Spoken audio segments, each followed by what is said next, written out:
അമ്പൂറ്റി രക്ഷിക്കണേ, പ്രത്യക്ഷപ്പെട്ട് എനിക്ക് 3 വരം തരണേ.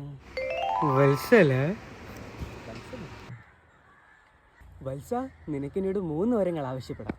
ദൈവമേ, എൻ്റെ യൂട്യൂബ് ചാനൽ സബ്സ്ക്രൈബ് ചെയ്യാത്ത പയ്യന്മാർ ചുക്കാണിന് പൊങ്ങല്ലേ. അപ്പോൾ സ്ത്രീകളുടെ സബ്സ്ക്രിപ്ഷൻ നിനക്ക് വേണ്ടേ വത്സ?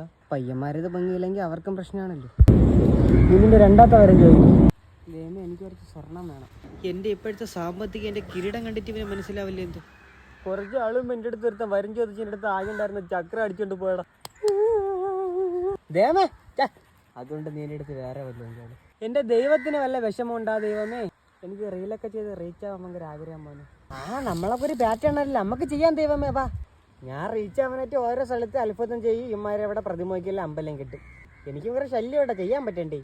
ദൈവം അങ്ങനെ പറഞ്ഞ സ്ഥിതിക്ക് ബാക്കി 2 വരെ എനിക്ക് വേണ്ട. ദൈവം എടുത്തോ, സത്യമായിട്ടാടാ. പക്ഷെ എനിക്കൊരു ഡിമാൻഡ് ഉണ്ട്. അതിനിപ്പോൾ എന്ത്, നീ എൻ്റെ ചെറുക്കണല്ലേ, നീ ഡിമാൻഡ് പറ. മക്കൾ എവിടെ പോകണ്ട, ഡിമാൻഡ് പറഞ്ഞേ മോനെ. എടാ, ഈ അമ്പലം കണ്ട ഇവിടെ? ഞാൻ കുറെ നാളായിട്ട് അവിടെ ഇറങ്ങി കയറിയിട്ട് ദൈവമേ അതുതാ ഇതാ ദൈവം വല്ലതും തന്നാ കുറച്ചാളും നാടാ. എനിക്ക് കുറച്ച് നാളുണ്ട്. വാ, എത്ര പേര് പ്രാർത്ഥിക്കണ ഇതിനിടെ ഞാൻ എവിടെ കേൾക്കാം നിൻ്റെ പോ ദൈവമേ.